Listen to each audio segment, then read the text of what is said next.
all you action figure enthusiasts out there, JC here with another T&I toy review. And today's review is in association with MarvelousNews.com, your #1 news source for everything Marvel.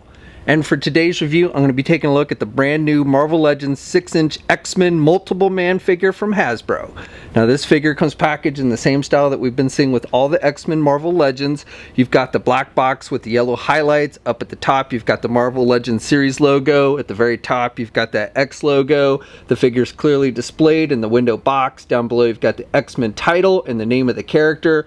Then on the sides, you've got some artwork for Multiple Man. And then on the back of the packaging, you have a look at the actual figure, a brief bio in multiple languages, and then down below, look at all the figures in the wave that you need to get in order to complete that Apocalypse Build-A-Figure. Alright, let's get this open and take a look at what's inside. Okay, so here's a look at the figure outside the packaging along with the other contents. Now first of all, this figure comes with the right leg for the Apocalypse Build-A-Figure, and I'll be taking a look at the Apocalypse figure in its own review once I've looked at all the figures in this wave, so be sure to check back for that. Okay, now the only accessories that this figure comes with for itself are 3 different head sculpts. Now if you're not familiar with Multiple Man, basically when you hit him or he absorbs some kind of kinetic energy, he forms a duplicate of himself. And so I believe Hasbro basically included these 3 different head sculpts so that if you want to kind of army build this guy, so you can have, make a bunch of different multiple men, then you can use the various different head sculpts on each of the figures so it doesn't look like the exact same figure being used over and over again. So you get 2 with the mask, the X Factor costume mask that he is wearing. He's wearing his X Factor costume basically with this figure. So you've got the mask that has the X on his forehead with the yellow striping on it and the dark blue color. And then the 3rd head sculpt is without a mask. A lot of times you see him and he's not actually wearing any kind of mask or anything. So this one, again, I think the detailing is pretty good. Looks pretty true to what I recall him looking like in the comic books. He's got some brown hair. I like the skin tone on him, and the eyes are painted nicely on the figure. Okay, and here's a look at the regular head sculpt with the mask on, and this is probably my preferred one. And I like the eyebrows, how the eyebrows look on this one. And like I said, this is more of the normal looking head sculpt. And then this is the second one with the mask, and this one, again, he's gritting his teeth. And then here's finally the Unmasked Head, and again, I think this looks pretty good. Now I know I've seen some of you say that this is like Peter Parker's head sculpt, and I don't think it is. I believe it is different. I don't have that head sculpt handy to show you, but I am pretty sure it is different. I also like how they gave the character green eyes on the figure, which I believe is comic book accurate. Okay, now for the figure itself. So first of all, he's got this trench coat, and we've seen this coat before, I believe. However, usually it's made with a harder type plastic, and this one is a very soft kind of rubber. So I like this coat. I like it better than the previous versions that we've seen.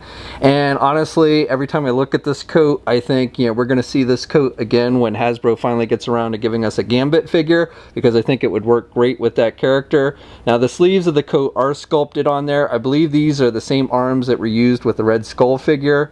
And then he's got the paint applications on this figure are not the greatest, and you don't see them that much because the coat kind of covers it up. But if you pull the coat back, you can see there's a lot of bleeding with the yellow and the blue there.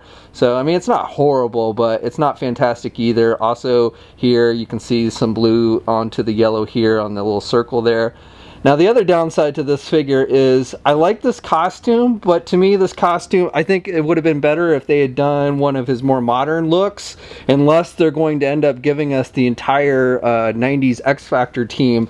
It seemed kind of pointless to me for them to put him in this costume, and at this point this is the only character we've gotten from that X Factor team. If they give us like Strong Guy and Havoc in this similar costume and things like that, then I'll be much happier with this figure. But as it is, by himself, I think there are better looks for the character that they could have given us than this particular look. Now one minor complaint I do have with the jacket is the brown on the arms is a bit darker color than the rest of the jacket, so especially when you're looking at it from the side or even from the back, that does stand out a bit, that the 2 browns are a different shade.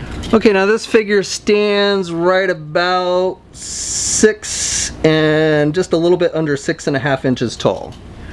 Okay, and just for a couple comparisons, here's the modern Havoc figure, and I hope again at some point we get a Havoc figure in the same X-Factor costume.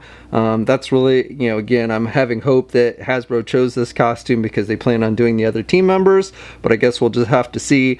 And then I've got the Spider-Man Noir figure here because you can see the jackets are the same, but I also just want to point out that, you know, the material is not quite as soft on this one as it is with this one. Again, I really like this material that they're using on this jacket as opposed to the previous versions that we've seen, even though they are basically sculpted the same and have the same collar and everything.